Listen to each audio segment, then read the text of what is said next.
வணக்கம். செல்வகுமாரின் அதிகாலை வானிலை சுருக்கம் 2024 டிசம்பர் 4 புதன்கிழமை அதிகாலை நிலவர வானிலை சுருக்கம். அதிகாரப்பூர்வ வானிலை அறிக்கைக்கு இந்திய வானிலை ஆராய்ச்சித்துறை அறிக்கையை பார்க்கவும்.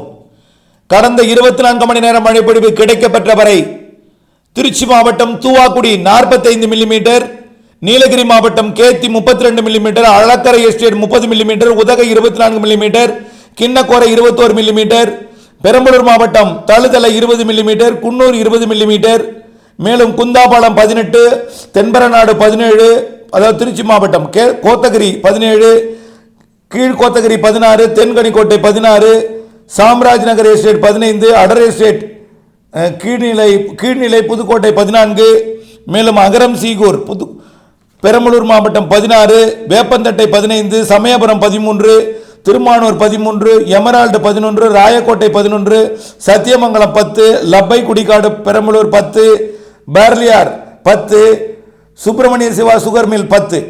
இவையெல்லாம் கடந்த 24 மணி நேரம் மழைப்பொழிவு இன்னும் கிடைக்கப்பெற வேண்டிய இடங்களும் இருக்கிறது. அதிகபட்சமாக 5 சென்டிமீட்டர் திருச்சி மாவட்டம் தூவாக்குடியில் பொழிந்திருக்கு. வானிலை அமைப்பை பார்ப்போம். ஏற்கனவே தமிழ்நாடு கடந்து கடுமையான பாதிப்பை கொடுத்து விட்டு சென்ற பெஞ்சல் புயலுடன் செயலிழந்த பகுதின்னு சொல்வதை விட மீண்டும் தீவிரமடைந்து அரபிக்கடலிலே மேற்கு நோக்கி நகர்ந்து கொண்டிருக்கிறது. தொடர்ந்து இது மேற்கு நோக்கி நகர்ந்தாலும் வரக்கூடிய நாட்களிலே தென்மேற்கு நோக்கி திரும்பி ஏடன் வளைகுடா ஆப்பிரிக்கா பகுதியை நோக்கி நகரும், அதாவது சோமாலியா பகுதியை நோக்கி நகரும். வரக்கூடிய 15ஆம் தேதி வரை அது சோமாலியா பகுதியை நோக்கி நகரும் என்று எதிர்பார்க்கப்படுகிறது. ஆக இன்னும் 10 நாளைக்கு அரபிக்கடல் அது வாழ்க்கை. ஆக இப்படி இருக்கும் நிலையில் ஏற்கனவே வங்கக்கடலில் சுமத்ரா தீவு அருகே வந்து நிலை கொற்ற ஒரு காற்றழுத்த தாழ்வு நிலை தீவிரமடைய முடியாமல் பெஞ்சல் புயல் அதோட காற்றையும் கலைத்து ஒரு மெலிந்த சுழற்சியாக மாற்றி வைத்திருந்தது. தற்பொழுது அது குமரிக்கடல் பகுதியை நோக்கி நகர்ந்து கொண்டிருக்கிறது. குமரிக்கடல் பகுதி வழியாக அரபிக்கடல் பகுதியை நோக்கி நகர்ந்து பெஞ்சல் புயலின் செயலிழந்த பகுதி தீவிரமடைந்து செல்லக்கூடிய நிகழ்வோடு இணைப்பு பெற்றுக்கொண்டு குமரிக்கடல் மற்றும் அரபிக்கடலோட தென் கிழக்கு பகுதியில் நீடித்துக் கொண்டிருந்து கிழக்கு காற்றை ஈர்த்து வரக்கூடிய 10ஆம் தேதி வரை ஆங்காங்கே மழைப்பொழிவை கொடுக்கும். இந்த அதிகாலை நேரத்தில் பனிப்பொழிவை கொடுத்தாலும் பனி வந்தாலும் மழை வரும், மழை வந்தாலும் பனி வரும், பனி வந்தாலும் வெயில் வரும், வெயில் வந்தாலும் மழை வரும் என்ற நினைவுடன் இருக்க வேண்டும். ஆகவே 10ஆம் தேதி வரை மழைப்பொழிவிற்கு பெரிய மழைப்பொழிவிற்கு சாதகம் இல்லை என்றாவிட்டாலும் ஆங்காங்கே லேசான மிதமான மழைப்பொழிவுகள் தமிழ்நாட்டிலே இருக்கும். சென்னை, திருவள்ளூர், காஞ்சிபுரம் மாவட்டங்களுக்கு கூட நாளை மறுநாள் இருக்கிறது. தெற்கு ஆந்திர பிரதேசம், தெற்கு கர்நாடகாவிற்கும், வட தமிழ்நாடு, வட உள் மாவட்டங்களுக்கும், தென்கடலோரம் எல்லா தமிழ்நாட்டின் எல்லா மாவட்டங்களுக்குமே ஆங்காங்கே இருக்கும். பரவலாக எல்லோருக்கும் கொடுத்து விடாது, கனமழையும் கொடுத்து விடாது, ஆங்காங்கே மழை இருக்கும். இந்த மழைப்பொழிவு 10ஆம் தேதி வரை கொடுத்து கொண்டிருக்கும். அதிகாலை நேரத்தில் பனிப்பொழிவு இருக்கும். பாலக்காட்டு கணவாயில் கிழக்கிலிருந்து மேற்கு நோக்கி வலுவான மேக ஓட்டம் இருக்கும். இந்த அதிகாலை நேரத்தில் பொழுது விடிந்தது மேக ஓட்டம் மேகமூட்டத்துடன் கூடிய வானிலையை கொடுத்தாலும் படிப்படியாக தெளிவடையும். மழை என்பது மாலை இரவிலே ஆங்காங்கே வெயில் வந்ததும் கொடுக்கலாம். 10ஆம் தேதி வரை பெரிய மழைப்பொழிவு இல்லை என்றாலும் லேசான மிதமான மழைப்பொழிவு ஆங்காங்கே இருக்கும். 10ஆம் தேதிக்கு பிறகு 11ஆம் தேதி தற்பொழுது தென்சீன கடற்பகுதியில் இருந்து சுமத்ரா தீவிற்கு வந்திருக்கூடிய நிகழ்வு வரக்கூடிய 10 தேதி 11 தேதிகள் வாக்கிலே ஒரு காற்றழுத்த தாழ்வு பகுதியாக தமிழ்நாட்டை நெருங்கினாலும் சோமாலியா சென்றிருக்கக்கூடிய செல்லக்கூடிய நிகழ்வு அங்கே சோமாலியா பகுதியில் இருந்து கொண்டு இந்த கிழக்கு காற்றை ஈர்க்கும் என்பதனால தமிழ்நாட்டை நெருங்கி குமரி முனை வழியாக அது அரபிக்கடல் நோக்கிய திசை மாறுவதற்கு வாய்ப்பு இருக்கு. கரை கடக்காமல் தரை ஏறாமல் கடற்பகுதியில் இருந்து கொண்டு 11ஆம் தேதியிலிருந்து 15ஆம் தேதி வரை டெல்டா மாவட்டங்கள், தென் மாவட்டங்கள் என்று தமிழ்நாட்டின் உள் மாவட்டங்கள் வரைக்கும் நல்ல மழைப்பொழிவை கொடுக்கும். அதே நேரத்தில் கரையேறாமல் கடலோரத்தை ஒட்டிய இலங்கை வழியாக பாக்ஜலசிந்தி மன்னார் வளைகுடா வழியாக குமரி முனை வழியாக குமரி கடல் வழியாக அரபிக்கடல் பகுதியை நோக்கி நகரும்.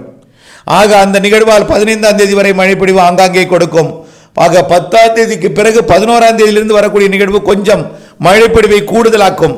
மழைப்பொழிவு மிதமான மழைப்பொழிவு, ஆங்காங்கே லேசான மிதமான மழைப்பொழிவு என்பது பரவலான மிதமான மழைப்பொழிவாக சற்று கன மழைப்பொழிவாக 11ஆம் தேதியிலிருந்து 15ஆம் தேதி வரை மாறி இருக்கும்.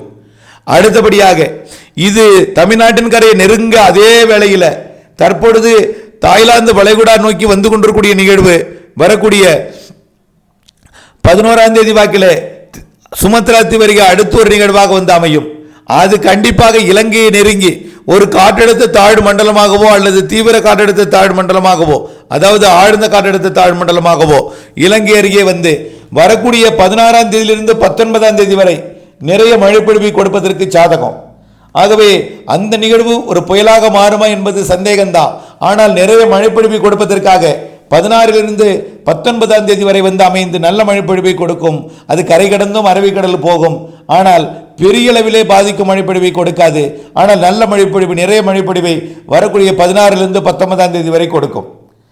அது இங்கே கொடுத்து கொண்டிருக்கும் அதே வேளையில் 16ஆம் தேதி சுமத்ரா தீவு அருகே மேலும் ஒரு நிகழ்வு வரும்.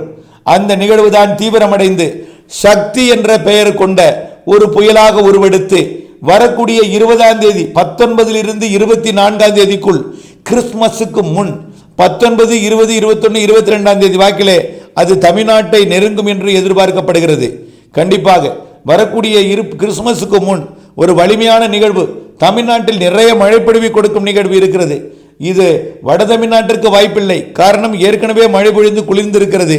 ஆறுகளில் வடிந்திருக்கூடிய நீர் கடல் வெப்பத்தையும் அந்த இடத்துல குறைத்திருக்கிற காரணத்தினாலே இது அதாவது இதுவரைக்கும் சரியாக மழை பெய்யாத மாவட்டங்களுக்கு நிறைய மழைப்பொழிவை கொடுக்கும் அமைப்பாக வரக்கூடிய இந்த கிறிஸ்துமஸுக்கு முன் வரக்கூடிய அந்த வலிமையான நிகழ்வு குறிப்பாக டெல்டா மாவட்டங்கள் அல்லது தென் மாவட்டங்களுக்கு வரும் என்று எதிர்பார்க்கப்படுகிறது.